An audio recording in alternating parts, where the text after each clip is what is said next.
আসসালামু আলাইকুম। আমন্ত্রণ বাংলাভিশন সংবাদে আপনাদের সাথে আছি বিপাশা মজুমদার। শুরুতে বিআরবি কেবলস সংবাদ শিরোনাম। ওসি প্রদীপ সহ বাকিদের মুখোমুখি করে সিনহা হত্যার গুরুত্বপূর্ণ তথ্যের অপেক্ষায় র্যাব, রিমান্ডে আরও ৩ জন। করোনায় দেশে আরও ৪৬ জনের মৃত্যু, ২ বছরের মধ্যে বিদায় নেবে মহামারী, প্রত্যাশা বিশ্ব স্বাস্থ্য সংস্থার। ২১ আগস্টের ঘটনায় খালেদা জিয়ারও বিচার চান মন্ত্রীরা, তাকে নিয়ে প্রধানমন্ত্রীর বক্তব্যে আপত্তি বিএনপির।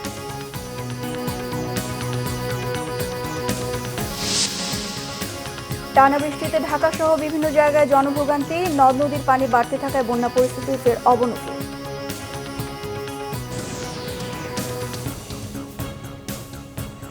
দেখছিলেন বিআরবি কেবলস সংবাদ শিরোনাম, এবার বিস্তারিত সংবাদ। জিজ্ঞাসাবাদে অবসরপ্রাপ্ত মেজর সিনহা হত্যা মামলার আসামিরা গুরুত্বপূর্ণ তথ্য দিয়েছে। মুখোমুখি করা হচ্ছে সাবেক ওসি প্রদীপ, এসআই লিয়াকত ও অন্যান্য আসামিদের, জানিয়েছেন তদন্ত কর্মকর্তা। এর আগে রিমান্ডে নেওয়া হয়েছে এপিবিএনের ৩ সদস্যকে। তদন্ত কর্মকর্তা র্যাবের সিনিয়র সহকারী পুলিশ সুপার খায়রুল ইসলাম আরও জানান, আসামিদের কাছ থেকে পাওয়া তথ্য বিশ্লেষণ করা হচ্ছে, একটির সাথে আরেকটি মিলিয়ে দেখা হচ্ছে। মুখোমুখি জিজ্ঞাসাবাদে আরও তথ্য মিলতে পারে বলে আশা তার। শনিবার দুপুরে কক্সবাজার সদর হাসপাতালে সাংবাদিকদের খায়রুল ইসলাম এসব কথা বলেন। এর আগে র্যাবের একটি দল কঠোর নিরাপত্তার মধ্য দিয়ে কক্সবাজার জেলা কারাগার থেকে এসআই শাহজাহান, কনস্টেবল রাজীব ও আবদুল্লাহকে হেফাজতে নেন। আদালতের নির্দেশনা অনুযায়ী কারাগার থেকে বের করার পর আসামিদের স্বাস্থ্য পরীক্ষা করা হয়। ঘটনার দিন শামলাপুর পুলিশ তদন্ত কেন্দ্রে দায়িত্বরত ছিলেন তারা। এ মামলায় রিমান্ড শেষ হয়েছে ৪ পুলিশ সদস্য ও স্থানীয় ৩ জনের। সাবেক ওসি প্রদীপ, এসআই লিয়াকত ও এএসআই নন্দ দুলালের রিমান্ড চলছে। ৩১ জুলাই পুলিশের গুলিতে নিহত হন অবসরপ্রাপ্ত মেজর সিনহা মোহাম্মদ রাশেদ খান। আমাদের উদ্দেশ্যটাই একটাই, যে আমাদের যে তথ্য প্রমাণগুলো পাচ্ছি জাস্ট আমরা যাতে করতে পারি, মানে একটার সাথে আর একটা মিলিয়ে আমরা সঠিক তথ্য প্রমাণ তথ্যপত্র যেটা আছে এটাকে ফাইন্ড আউট করার জন্য আমাদের এই মহামান্য হাইকোর্টের একটা নির্দেশনা আছে যে রিমান্ডের আসামি নেওয়ার আগে তার স্বাস্থ্য পরীক্ষা করতে হবে। ৫০ লাখ টাকা চাঁদা না পেয়ে চট্টগ্রামে এক প্রবাসীকে ইয়াবা ব্যবসায়ী সাজিয়ে ক্রসফায়ার দেওয়ার ঘটনায় মামলা হলেও বহাল আছেন চকরিয়া থানার ওসি হাবিবুর রহমান। মামলার তদন্ত সিআইডিকে দেওয়া হলেও এখনও নথি পাননি তারা। বিচার পাওয়ার অপেক্ষায় ভুক্তভোগীর পরিবার। আর বিচার বহির্ভূত হত্যা বন্ধের দাবি সুশীল সমাজের। চট্টগ্রাম থেকে নাসির উদ্দিনের রিপোর্ট। দীর্ঘদিন ওমানে কাটিয়ে গত ফেব্রুয়ারিতে দেশে ফেরেন পটিয়ার কথামোজা গ্রামের জাফর আহমদ। করোনা ভাইরাসের কারণে আর ওমান যেতে পারেননি তিনি। ২৯ জুলাই রাতে পুলিশ পরিচয়ে তাকে বাড়ি থেকে তুলে নিয়ে যায় সাদা পোশাকধারীরা। এরপর চকরিয়া থানার এসআই আমিনুল ফোন করে ৫০ লাখ টাকা দাবি করেন। টাকা না দেয়ায় ৩১ জুলাই তাকে ক্রসফায়ারে হত্যা করা হয় বলে অভিযোগ স্বজনদের। এ ঘটনায় ১৬ আগস্ট জাফরের মামা আহমেদ নবী আদালতে মামলা করেন। আদালত সিআইডিকে তদন্ত করে এ বিষয়ে প্রতিবেদন দাখিলের নির্দেশ দেন। একজন মুক্তিযোদ্ধা ও শহীদ পরিবারের সন্তান হিসেবে প্রধানমন্ত্রীর কাছে ভাগিনা হত্যার বিচার চান আহমদ নবী। ৫০ লাখ টাকা দিলে আপনার ছেলে ভাই বানালি লাশ আসবে, তো বাজি লাশ পাঠাই দিয়ে দেবে। আর কি আর কিছু গরত নাই, এগুলো কিলে নিয়ে যাবে, কিলে মারি ফেলাই কিছু বুঝতে পারি না। যদি নাকি ওর একটা কিস্তি একটু ও এবার ব্যবসা করতো কই নিয়ে গেলে ওর শান্তি লাগতো। ও লকডাউনের আগে আসছি বাড়ি, লকডাউনের খরচে এই যাচ্ছি দিয়ে এখন বাজলে সবসময় পুলিশ অত্যাচার করে। একজন মুক্তিযুদ্ধের পরিবারের এইভাবে অত্যাচার করি দেয়। ইয়ার আর আছে খাসিনার খাসা আপনি আর কিছু না চাই বাবাজি। মামলায় চকরিয়া থানার ওসি হাবিবুর রহমান ও হারংবার পুলিশ ফাঁড়ির ইনচার্জ উপপরিদর্শক আমিনুল ইসলাম সহ অজ্ঞাতনামা আরও ১০ থেকে ১৫ পুলিশ সদস্যকে আসামি করা হয়েছে। এসআই ওসি হাবিবুর রহমান উনি ছিল ইনচার্জ কমান্ডার, তাহলে এরা দুজনে ছিল। আর ১০-১৫ জন এই সিপিআই ছিল, তারা কিছু সিভিল ড্রেস আইছে, ২-৩ জন মানে খাকি ড্রেস আইছে। তাহলে পোলাটা নিয়ে গেছে ইউনিভার্সিটির নেওয়া বাড়ি, কিন্তু একখান গাড়ি পটিয়ে দিয়ে গেছে, আরেকখান কারবার দিয়ে। এ ধরনের বিচার বহির্ভূত হত্যা পুলিশকে অনৈতিক হওয়ার সুযোগ দেয় বলে মনে করে সুশীল সমাজ। এটা দুঃখজনক, দুর্ভাগ্যজনক, প্রতিবাদের ভাষা আমাদের জানা নেই। এই জায়গায় আমরা আশা করব অচিরে এটা সিদ্ধান্ত নিয়ে এটা বন্ধ হবে। আমরা আর এটা দেখতে চাই না। আইনশৃঙ্খলা রক্ষাকারী বাহিনীর যারা আমাদের ভাই, আমাদের সন্তান তাদের মধ্যে কারো কারো এরকম রক্ত পিপাসা কেন আমরা বুঝতে পারছি না। এই জায়গাটাই আমাদেরকে খুবই জরুরি ভিত্তিতে সংশোধন করা দরকার। বিচার বহির্ভূত হত্যার ঘটনায় ক্ষোভ বাড়ছে সাধারণ মানুষের মধ্যে। Bangla vision news desk. Corona ভাইরাসে আক্রান্ত হয়ে সারা দেশে আরও 46 জনের মৃত্যু হয়েছে। এ নিয়ে মৃত্যুর সংখ্যা দাঁড়ালো ৩,৯০৭ জনে। শনিবার গণমাধ্যমে পাঠানো স্বাস্থ্য অধিদপ্তরের বিজ্ঞপ্তিতে জানানো হয়, গত 24 ঘন্টায় নমুনা পরীক্ষা হয়েছে 11,356টি। এতে 2,265 জনের শরীরে করোনা ভাইরাস শনাক্ত হয়। এ নিয়ে মোট শনাক্তের সংখ্যা দাঁড়ালো 2,92,625 জন। গত 24 ঘন্টায় সুস্থ হয়েছেন 2,952 জন। এ পর্যন্ত মোট সুস্থ হয়েছেন 1,75,567 জন। শনাক্ত বিবেচনায় সুস্থতার হার 60%। 24 ঘন্টায় করোনা শনাক্তের হার 19.95% আর মৃত্যুর হার 1.34%। গত 24 ঘন্টায় করোনায় মৃত্যুবরণকারীদের মধ্যে পুরুষ 36 ও নারী 10 জন। বয়স বিবেচনায় 33 জনের বয়স 60 বছরের বেশি। সবচেয়ে বেশি মৃত্যু হয়েছে ঢাকা বিভাগে 27 জনের। বিশ্বে করোনায় মোট মৃত্যু 8,05,000 ছাড়িয়েছে। আক্রান্ত 2,32,00,000-এর ওপরে। এদিকে 2 বছরের মধ্যে করোনা মহামারী বিদায় নেবে বলে আশা করছে বিশ্ব স্বাস্থ্য সংস্থা। করোনার মৃতের তালিকায় প্রথমে থাকা যুক্তরাষ্ট্রে মোট প্রাণহানি 1,80,000-এর কাছাকাছি, আক্রান্ত 58 লাখের বেশি। দেশটিতে সেপ্টেম্বরে দৈনিক মৃত্যু কিছুটা কমার আশা করলেও ডিসেম্বরে তা 2,000 থেকে 6,000-এ পৌঁছাতে পারে বলে আশঙ্কা করছেন ওয়াশিংটন বিশ্ববিদ্যালয়ের একদল গবেষক। দ্বিতীয় অবস্থানে থাকা ব্রাজিলে মারা গেছেন 1,031 জন। মোট প্রাণহানি 1,13,000 ছাড়িয়েছে। মোট শনাক্ত 35,36,000-এর বেশি। ভারতে শনিবার মারা গেছেন 900-র বেশি মানুষ। মোট মৃত্যু 56,000-এর বেশি, আক্রান্ত 30 লাখের বেশি। পাকিস্তানের দৈনিক মৃতের সংখ্যা কমে 10-এর ঘরে নেমে এসেছে। মোট মৃত্যু পৌঁছেছে 6,200-র বেশি। এদিকে 1918 সালে হওয়া স্প্যানিশ ফ্লুর মতো মাত্র 2 বছরের মধ্যে মহামারী করোনাও নির্মূল হবে বলে প্রত্যাশা করছেন বিশ্ব স্বাস্থ্য সংস্থার প্রধান টেড্রোস আধানোম।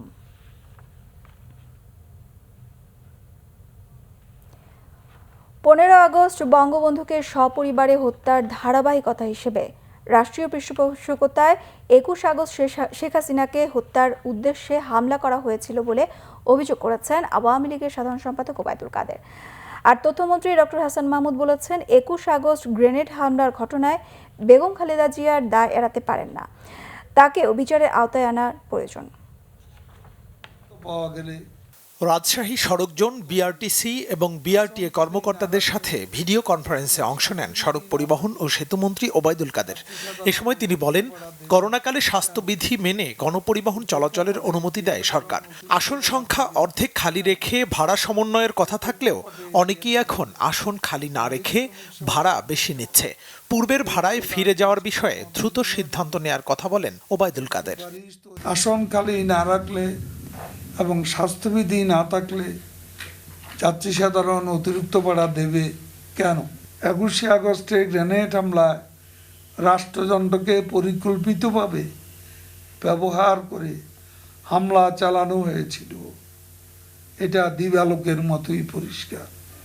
যা ছিল 15 আগস্ট হত্যাকাণ্ডেরই ধারাবাহিকতা। 21 আগস্টে ছিল প্রাইম টার্গেট ছিল দেশরত্ন শেখ হাসিনা। মুফতি হান্নান তার স্বীকারোক্তিতে এটা স্বীকার করেছে, দালিলিক প্রমাণে বেরিয়ে এসছে। অন্যদিকে বঙ্গবন্ধু এভিনিউতে ছাত্রলীগ আয়োজিত 21 আগস্টের আলোচনায় অনলাইনে যুক্ত হন ওবায়দুল কাদের। এ সময় তিনি বলেন, ফরিদপুরের মতো ছাত্রলীগ আর যাতে নেতিবাচক সংবাদের শিরোনাম না হয় সে বিষয়ে সজাগ থাকতে সংগঠনটির নেতাদের আরও সতর্ক হতে হবে।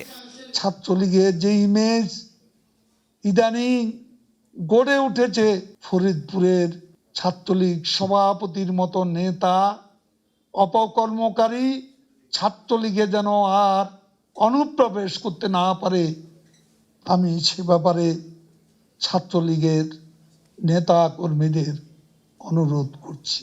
এদিকে 21 আগস্ট গ্রেনেড হামলার দ্রুত বিচারের দাবিতে জাতীয় প্রেস ক্লাবে আয়োজিত আলোচনা সভায় অংশ নেন তথ্যমন্ত্রী ডক্টর হাসান মাহমুদ। এ সময় তিনি বলেন, 21 আগস্ট দেশের ইতিহাসে কলঙ্কময় দিন। 15 আগস্টের সাথে 21 আগস্টের ঘটনার সাথে যোগসূত্র রয়েছে বলেও মনে করেন তিনি। জিয়াউর রহমান তার ক্ষমতাকে নিষ্কণ্টক করার জন্য শত শত হাজার হাজার সেনাবাহিনীর জওয়ানকে হত্যা করেছে। বেগম খালেদা জিয়াও একই পথ অনুসরণ করেছে। তিনি ক্ষমতাকে নিষ্কণ্টক করার জন্য এবং দীর্ঘদিন ক্ষমতায় থাকার প্রয়াসে এবং খায়েশে তিনি জননেত্রী শেখ হাসিনাকে 21শে আগস্ট হত্যা করার চেষ্টা করেছিলেন। সুতরাং এই দায় খালেদা জিয়ার, তারেক রহমানের একার নয়। আমি একজন সাক্ষী হিসাবেই বলবো যে এই বিচার পরিপূর্ণ করার জন্য বেগম খালেদা জিয়াকে বিচারের আওতায় আনা প্রয়োজন। এ ধরনের জঘন্য হত্যাকাণ্ডের বিচারের দাবিতে দেশবাসীকে ঐক্যবদ্ধ হবার আহ্বান জানান তথ্যমন্ত্রী দিকে যাচ্ছিল মুহিবুল্লাহ মুহিব, বাংলা ভিশন, ঢাকা। এবং ধীরে 21শে আগস্ট সাবেক প্রধানমন্ত্রী বেগম খালেদা জিয়া তাকে হত্যার চেষ্টা করেছেন বলে প্রধানমন্ত্রী শেখ হাসিনা শুক্রবার যে বক্তব্য দিয়েছেন তা ভিত্তিহীন ও রাজনৈতিক উদ্দেশ্য প্রণোদিত মন্তব্য করেছেন বিএনপি মহাসচিব মির্জা ফখরুল ইসলাম আলমগীর। এক বিবৃতিতে বিএনপি মহাসচিব অভিযোগ করেন, 21 আগস্ট গ্রেনেড হামলার ঘটনা শোনার সাথে সাথেই তৎকালীন প্রধানমন্ত্রী বেগম খালেদা জিয়া বিচলিত হয়ে পড়েন। তিনি দ্রুত হতাহতদের খবর নেওয়ার পাশাপাশি বিরোধী দলীয় নেতা শেখ হাসিনার বাসায় গিয়ে সমবেদনা জানাতে চেষ্টা করেন। সুপ্রিম কোর্টের এক বিচারপতিকে দিয়ে তদন্ত কমিশন গঠন করেন। এফবিআই সদস্যরাও আসেন। 11 সরকারের সময় করা তদন্তেও অভিযোগপত্রে বোমা হামলার সাথে তারেক রহমানকে জড়িত থাকার কোনো কথা উল্লেখ নেই।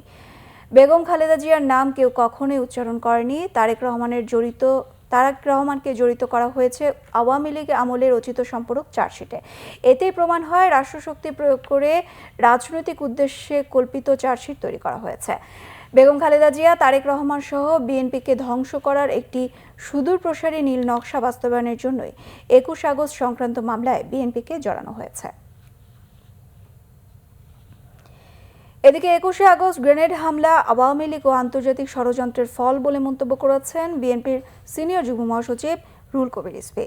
স্বেচ্ছাসেবক দলের সভাপতি শফিউল বারী বাবু সহ দলের সদ্য প্রয়াত নেতাদের আত্মার মাগফিরাত কামনায় নয়াপল্টনে কেন্দ্রীয় কার্যালয়ে মিলাদ মাহফিল করে জাতীয়তাবাদী মৎস্যজীবী দল।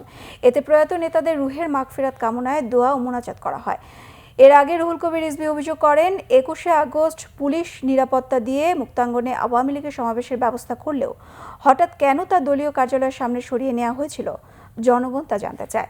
111 সরকারের দেয়া চার্জশিটে বিএনপি নেতাদের নাম না থাকলেও আওয়ামী লীগ ক্ষমতায় আসার পর সম্পূরক চার্জশিট দিয়ে তারেক রহমান সহ বিএনপি নেতাদের নাম জড়ানো হয়েছে বলে অভিযোগ করেন তিনি।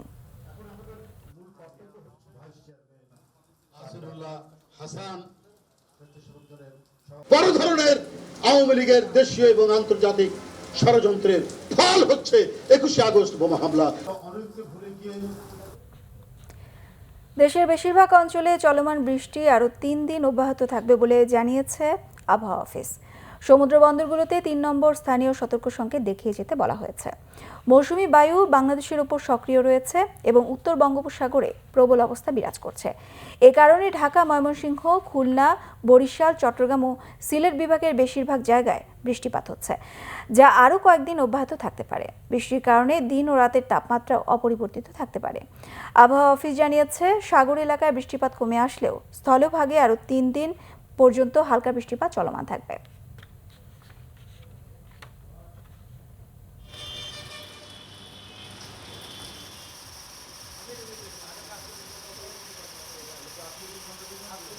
বৃষ্টিপাত পরিস্থিতি একেবারে সম্পূর্ণভাবে বন্ধ হয়ে যাবে বা বৃষ্টিপাত হবে না এরকম পরিস্থিতির উদ্ভব হওয়ার এখনও কোনো সেরকম পরিস্থিতি তৈরি হয় নাই।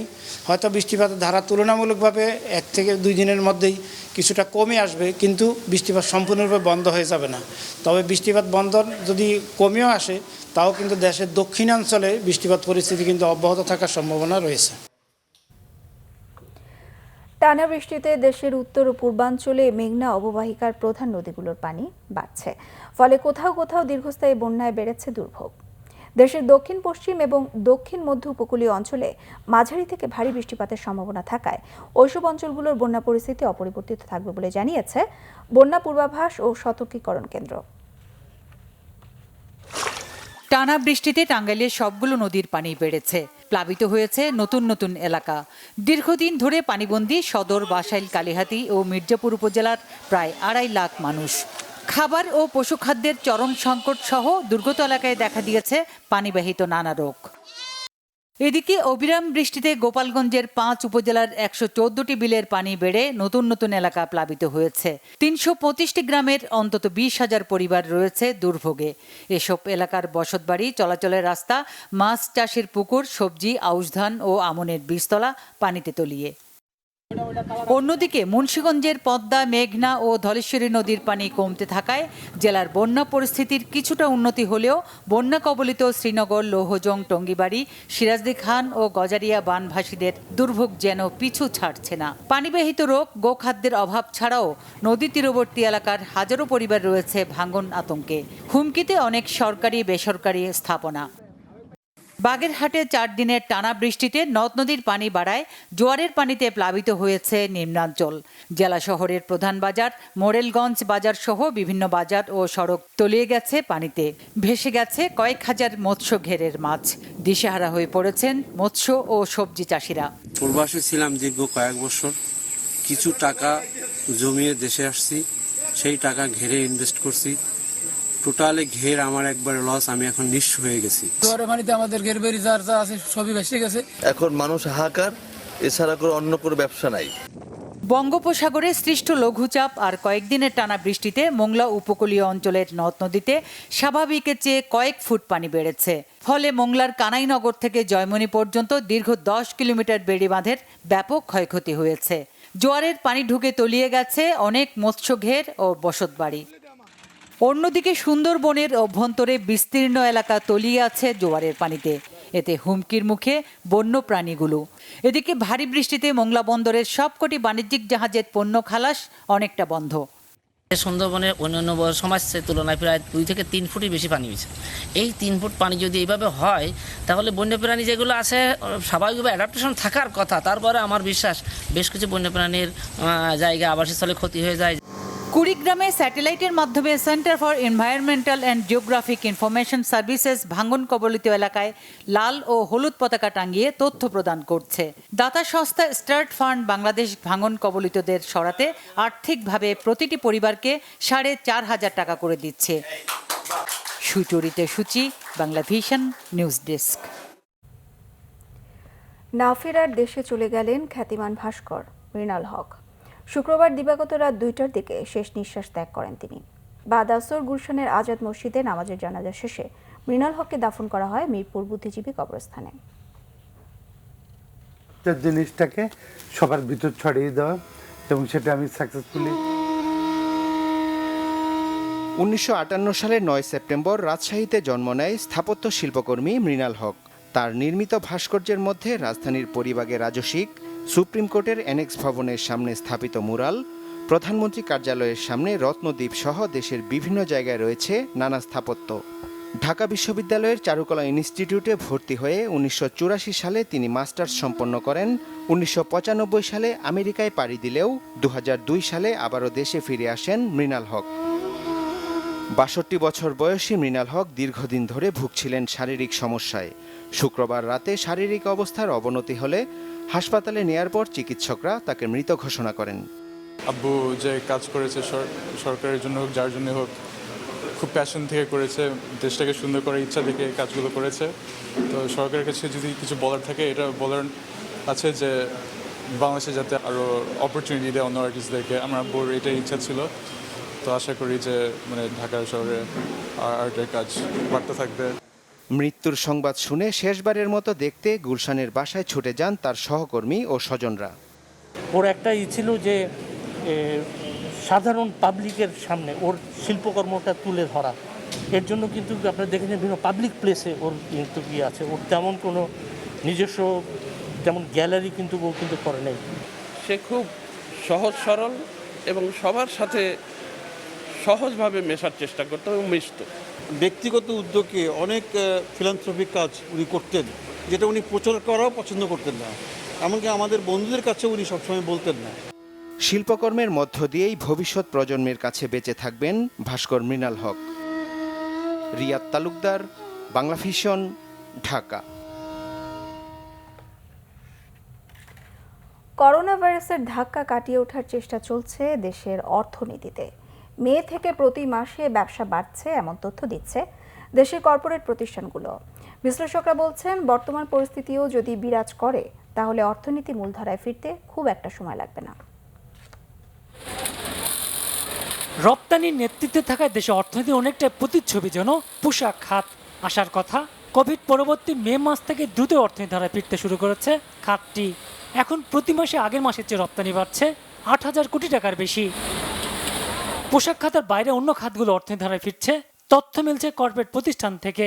আমরা মে মাসে দেখলাম প্রথম বেঞ্চমার্ক হলো বা ওভারশুট করলো, পুরো ব্যবসাটা আমাদের প্রায় 30% গ্রোথ হলো ইন জেনারেল। সাবসিকুয়েন্টলি জুনেও কিন্তু দেখা গেলো যে ওভার 25% গ্রোথ হলো। জুলাইতেও আমরা দেখলাম অ্যারাউন্ড 20-25% গ্রোথ হলো। অর্থাৎ ট্রেন্ডে কোনো ডিক্লাইন দেখছি না, কন্টিনিউয়াসলি আমরা দেখতে পাচ্ছি ট্রেন্ডটা যথেষ্ট বাড়ছে এবং অনেকটা স্টাবলাইজ হচ্ছে। করোনা পরিস্থিতির ভিতরে আগামী প্রায় বছরকাল অতিক্রম করতে হতে পারে, এরকম একটি বাস্তবতা নিয়ে আসলে এগুনোর ফলে করোনা পরবর্তী কাল বলে আসলে আমাদের আসলে এই মুহূর্তে কিছু ঠিক করার নেই। সুতরাং এর ভিতরে যখন আমাদের অর্থনৈতিক কর্মকাণ্ড চলবে, তখন যেটা সবচেয়ে গুরুত্বপূর্ণ সেটা হচ্ছে যে স্বাস্থ্য ঝুঁকির মধ্যেই আসলে অর্থনৈতিক ঝুঁকি এবং অর্থনৈতিক পুনরুদ্ধার এই কাজগুলো চলতে হবে। প্রতি বছর চাকরির বাজারে আসছে প্রায় 20 লাখ নতুন মুখ। যদিও কোভিড বাস্তবতা গত কয়েক মাসে নতুন বিনিয়োগে যেতে পারেনি দেশীয় কোম্পানিগুলো। টাইট অবস্থার জন্য আমরা চেষ্টা করছি ব্যাংকগুলো থেকে বরোইং করার, ক্যাপাসিটি বিল্ড করে আমরা মোটরসাইকেল বেসিকের উৎপাদন করতে পারবো, যেহেতু সেল বাড়ছে। আমাদের লোকালি আমরা কৃষি যন্ত্রপাতি বানাবো এবং অ্যাসেম্বল করবো। At the same time commercial vehicle আমরা এখানে অ্যাসেম্বল করতে চাই। অর্থনীতিবিদরা বলছেন, কর্মসংস্থান সৃষ্টিতে উদ্যোগ থাকতে হবে সরকার থেকেও। সরকারি খাতেও কিভাবে কাজের সুযোগ সৃষ্টি করা যায়, সরকার গ্রামাঞ্চলে শহরাঞ্চলে কিভাবে আরও বেশি কাজের সুযোগ সৃষ্টি করতে পারেন বিভিন্ন প্রকল্প নেওয়ার মাধ্যমে, যাতে কিনা যারা কিনা স্বল্প আয়ের মানুষ, অর্ধদক্ষ বা অদক্ষ মানুষ এবং কি পেশাজীবী যারা কাজ হারিয়েছেন তারাও যাতে ন্যূনতম কিছু কাজের সুযোগ পান। সরকারি আগামী কয়েক মাস সেবা খাত চ্যালেঞ্জের মধ্যে থাকবে বলে মনে করছেন বিশ্লেষকরা। শহরাঞ্চলে কিভাবে আরো বেশি কাজ। GM Ahsan, Bangla vision, Dhaka. CBC Tiles, swing to luxury. নিচে সিবিসি টাইলস সংবাদ বিরতি, সাথেই থাকুন, ফিরে এসে যা থাকছে। ভালুকায় বাস চাপায় শিশু সহ প্রাইভেট কারের 6 জন নিহত। নান্দাইল ও গোপালগঞ্জের সড়কে ঝরল আরো 3 প্রাণ। করোনার মধ্যেও বাংলাদেশে বিনিয়োগে আগ্রহী জাপানিরা। মহামারীর পরপরই পুরোদমে চলবে ব্যবসা বাণিজ্য, জানালেন রাষ্ট্রদূত।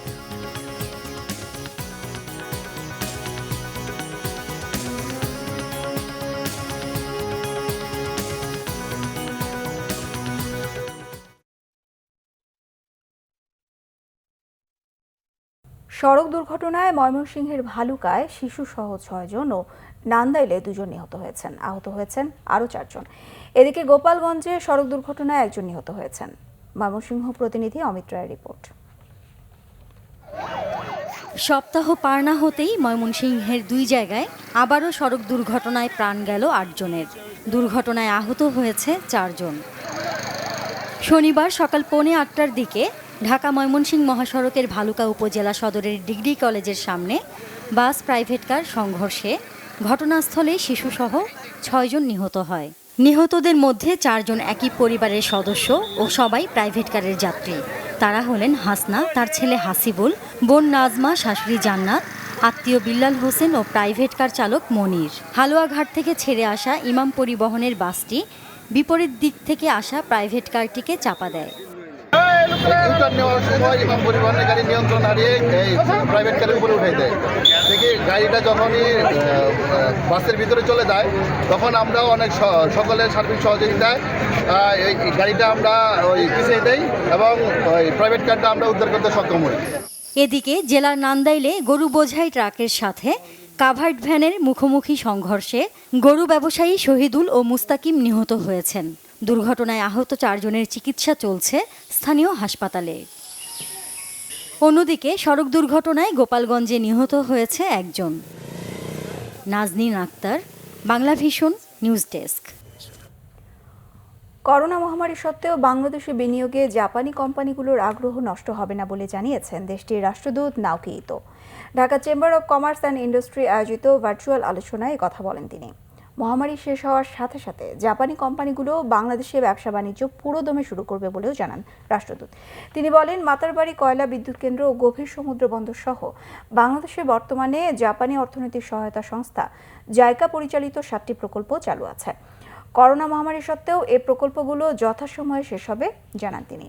জাপান সবসময় বাংলাদেশের সাথে সহায়তার ভিত্তিতে কাজ করে যাবে জানিয়ে তিনি বলেন, এজন্য তিনি নিজে অংশীজনদের সাথে সার্বক্ষণিক যোগাযোগ রক্ষা করছেন। জাপানি বিনিয়োগ বাড়াতে ব্যবসা বাণিজ্যের পরিবেশ আরও উন্নত করা এবং বিনিয়োগ শর্ত শিথিলের উপর জোর দেন নাওকিতো। আলোচনায় প্রধানমন্ত্রীর বেসরকারি খাত বিষয়ক উপদেষ্টা সালমান এফ রহমান সহ ব্যবসায়িক নেতারা অংশ নেন। রাজধানীর বর্জ্য ব্যবস্থাপনাকে আরও আধুনিক করতে আগামী 1.5 বছরের মধ্যে আমিনবাজারে বর্জ্য থেকে বিদ্যুৎ উৎপাদন করা হবে জানিয়েছেন স্থানীয় সরকার মন্ত্রী তাজুল ইসলাম। অন্যদিকে বর্জ্য ব্যবহারে করে শুধু বিদ্যুৎ নয়, বায়োগ্যাস ও জৈব সার উৎপাদনের পরিকল্পনার কথা জানিয়েছেন ঢাকা উত্তর সিটির মেয়র আতিকুল ইসলাম। সকালে আমিনবাজারে ডিএনসিসির পাইকারি কাঁচা বাজারে যান্ত্রিক ওয়ার্কশপ ও ল্যান্ডফিল পরিদর্শন করেন তারা। এ সময় মন্ত্রী বলেন, আমিনবাজারে দেশের প্রথম বর্জ্য থেকে বিদ্যুৎ প্ল্যান্ট স্থাপিত হলে প্রতিদিন 3000 টন আবর্জনা প্রয়োজন। এতে ঢাকার রাস্তাঘাট ও খাল বিলে ময়লা জমে থাকবে না। এ সময় মেয়র আতিকুল ইসলাম বলেন, আগামী বছরের ডিসেম্বরের পর আমিনবাজার ল্যান্ডফিলে আবর্জনা ফেলার জায়গা থাকবে না। বিদ্যুৎ কেন্দ্র নির্মাণে 80 একর জমি অধিগ্রহণ করা হবে বলেও জানান তিনি। 5টি সংসদীয় আসনের উপনির্বাচনের জন্য 6ষ্ঠ দিনের মতো দলীয় মনোনয়ন ফর্ম বিতরণ ও জমা দেওয়ার কার্যক্রম চালাচ্ছে আওয়ামী লীগ। শনিবার ঢাকা 18 আসনের জন্য মনোনয়নপত্র জমা দেন সাবেক ছাত্রনেতা ও শিক্ষাবিদ ডক্টর আব্দুল ওয়াদুদ। ঢাকা 5 আসনের জন্য দলীয় মনোনয়ন ফর্ম জমা দিয়েছেন শহীদ সুলতানা কামালার ভাতিজি নেহরিন মোস্তফা দিশি। এছাড়া ড্যামরা থানা আওয়ামী লীগের সভাপতি অ্যাডভোকেট রফিকুল ইসলাম মাসুদ ও মনোনয়ন ফর্ম জমা দিয়েছেন। এদিকে রবিবারও নওগাঁ 6, সিরাজগঞ্জ 1, পাবনা 4, ঢাকা 5 ও ঢাকা 18 আসনে উপনির্বাচনের জন্য মনোনয়ন প্রত্যাশীদের মধ্যে ফর্ম বিতরণ ও জমা নেওয়া হবে। পরে সংসদীয় দলের সভায় আগ্রহীদের সাক্ষাৎকার গ্রহণের পর দলীয় মনোনয়ন চূড়ান্ত করা হবে। এইসব আসনের সংসদ সদস্যরা মৃত্যুবরণ করায় আসনগুলো শূন্য হয়। মালয়েশিয়ায় গ্রেফতার হওয়া রায়হান কবির অবশেষে ফিরেছেন নারায়ণগঞ্জের নিজ বাড়িতে। সেখানে লকডাউন চলাকালে প্রবাসীদের নিয়ে গণমাধ্যমে কথা বলার দায়ে তাকে গ্রেফতার করা হয়েছিল। শনিবার ভোরে নারায়ণগঞ্জের বাসায় পৌঁছান রায়হান কবির। এ সময় আত্মীয় স্বজন এলাকাবাসী তাকে দেখতে ভিড় করেন। দেশে ফিরে আনায় কৃতজ্ঞতা জানিয়েছেন প্রধানমন্ত্রী সহ সকলের প্রতি। গত 3 July locked up in Malaysian lockdown 101 east শিরোনামে একটি অনুসন্ধানী প্রতিবেদন প্রকাশ করে আল জাজিরার ইংরেজি অফিসিয়াল ইউটিউব চ্যানেল। ওই প্রতিবেদনে লকডাউন চলাকালে প্রবাসী শ্রমিকদের প্রতি মালয়েশিয়া সরকারের মনোভাব ফুটে ওঠে। এরপর মোস্ট ওয়ান্টেড ঘোষণা করে 24 জুলাই তাকে গ্রেফতার করে মালয়েশিয়ান পুলিশ। বিষয়টি নিয়ে ঝড় ওঠে গণমাধ্যম সহ নানা সামাজিক যোগাযোগ মাধ্যমে। এদিকে গ্রেফতারের পর 2 দফায় 27 দিন রিমান্ড নিয়ে রায়হানের বিরুদ্ধে কোনো চার্জ গঠন করেনি সেদেশের পুলিশ। পরে 5 বছরের জন্য মালয়েশিয়ায় তার প্রবেশের উপর নিষেধাজ্ঞা দিয়ে 21 আগস্ট রাতে বাংলাদেশে পাঠিয়ে দেওয়া হয় রায়হানকে। জাতির পিতা বঙ্গবন্ধু শেখ মুজিবুর রহমানের 45তম শাহাদাত বার্ষিকী উপলক্ষে দুস্থদের মাঝে খাবার বিতরণ, বৃক্ষরোপণ ও আলোচনা সভার আয়োজন করে শেরেবাংলা নগর থানার 28 নং ওয়ার্ড আওয়ামী লীগ। আলোচনা সভায় উপস্থিত ছিলেন স্থানীয় সংসদ সদস্য সাদেক খান, ঢাকা মহানগর উত্তর আওয়ামী লীগের সভাপতি শেখ বজলুর রহমান ও সাধারণ সম্পাদক SM মান্নান কোচি। এ সময় বঙ্গবন্ধু সহ 15 আগস্টের সব শহীদদের প্রতি শ্রদ্ধা জানান বক্তারা। 21 আগস্ট শেখ হাসিনাকে হত্যাচেষ্টার তীব্র নিন্দাও জানান তারা। উন্নয়নের ধারা অব্যাহত রাখতে শেখ হাসিনার কোনো বিকল্প নেই বলে মন্তব্য করেন আওয়ামী লীগ নেতারা। এবার আন্তর্জাতিক সংবাদ।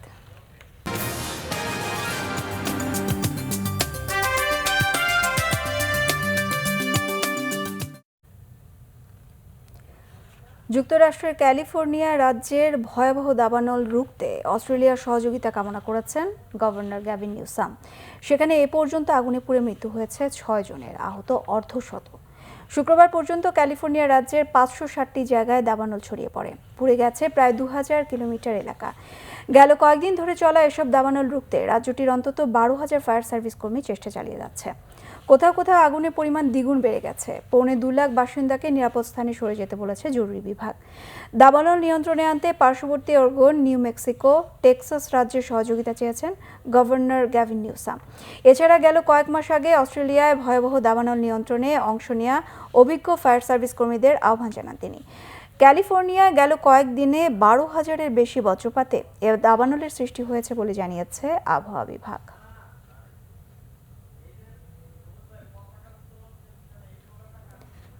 ভারতের অযোধ্যার বাবরি মসজিদ ধ্বংস মামলায় অভিযুক্ত নিয়ে রায়ের নয়া তারিখ দিয়েছে দেশটির সুপ্রিম কোর্ট। অযোধ্যার বিশেষ কোর্টের বিচারকের অনুরোধে সুপ্রিম কোর্টের বিচারপতি এফ নরিমান সময়সীমা বাড়ানোর এ নির্দেশনা দেন। এতে বিজেপি নেতা লালকৃষ্ণ আদভানি, মুরালী মনোহর যোশী ও উমা ভারতীদের 30 সেপ্টেম্বর পর্যন্ত মামলার শুনানি নিষ্পত্তি ও রায়দানের সময় পেল লখনৌয়ে গোয়েন্দা সংস্থা সিবিআই এর বিশেষ আদালত। এর আগে 31 আগস্টের মধ্যে বাবরি মসজিদ ধ্বংস মামলার রায় দেওয়ার নির্দেশ ছিল। সংবিধানে ধর্মনিরপেক্ষতা লঙ্ঘিত হয়েছে বলে 2017 সালে আখ্যা দেয় আদালত।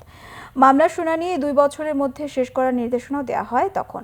1992 সালের 6 ডিসেম্বর বাবরি মসজিদ ধ্বংস করা হয়। এতে এলকে আদভানি সহ একাধিক বিজেপি নেতা ও ব্যক্তির বিরুদ্ধে ষড়যন্ত্রমূলক অপরাধের অভিযোগ আনা হয়। যদিও এই অভিযোগ অস্বীকার করেন তারা। সেই মামলার তদন্ত করছে সিবিআই। এবার ক্লেমন খেলা সংবাদ।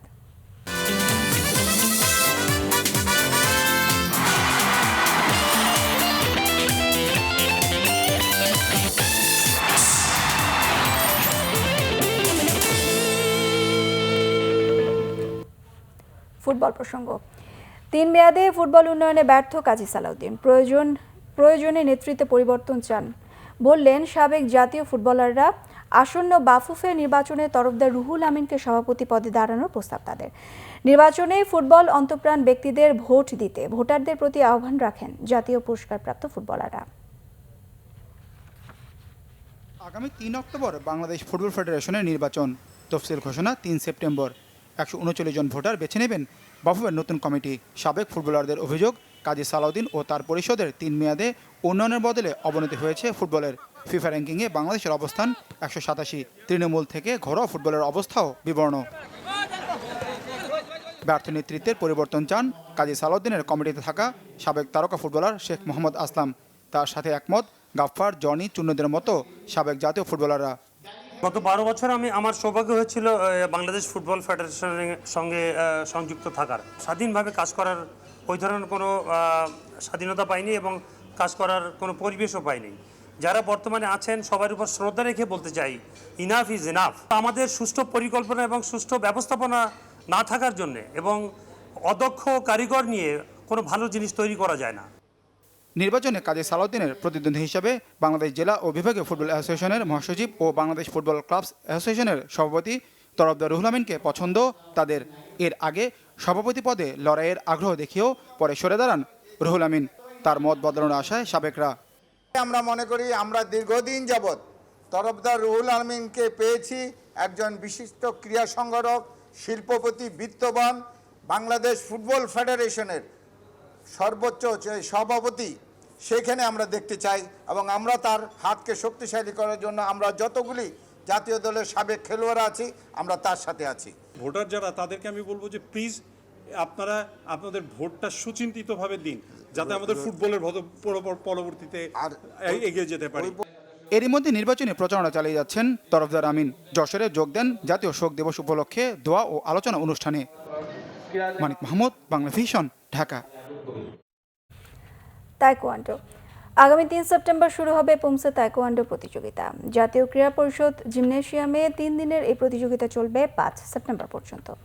12টি ক্যাটাগরিতে অংশ নেবেন 14টি জেলার 200 জন খেলোয়াড়। এর মধ্যে পুরুষ বিভাগে 125 জন ও মহিলা বিভাগে লড়বেন 75 জন। টুর্নামেন্টের পৃষ্ঠপোষকতা করছে ওয়ালটন গ্রুপ। এই উপলক্ষে বঙ্গবন্ধু জাতীয় স্টেডিয়ামে আয়োজিত সংবাদ সম্মেলনে উপস্থিত ছিলেন বাংলাদেশ তাইকোয়ান্ডো ফেডারেশনের সভাপতি কাজী মোর্শেদ হোসেন কামাল, সাধারণ সম্পাদক মাহমুদুল ইসলাম রানা ও ওয়ালটন গ্রুপের নির্বাহী পরিচালক FM ইকবাল বিন আনোয়ার ডন সহ অন্যান্যরা। সংবাদ শেষ করব বিআরবি কেবলস শিরোনামগুলো আরেকবার জানিয়ে। ওসি প্রদীপ সহ বাকিদের মুখোমুখি করে সিনহা হত্যার গুরুত্বপূর্ণ তথ্যের অপেক্ষায় র্যাব। রিমান্ডে আরও 3 জন। করোনায় দেশে আরও 46 জনের মৃত্যু। 2 বছরের মধ্যে বিদায় নেবে মহামারী, প্রত্যাশা বিশ্ব স্বাস্থ্য সংস্থার।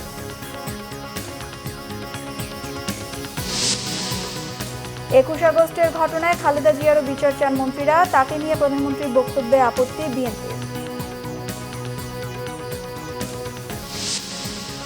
টানা বৃষ্টিতে ঢাকা সহ বিভিন্ন জায়গায় জনভোগান্তি, নদ নদীর পানি বাড়তে থাকায় বন্যা পরিস্থিতির ফের অবনতি।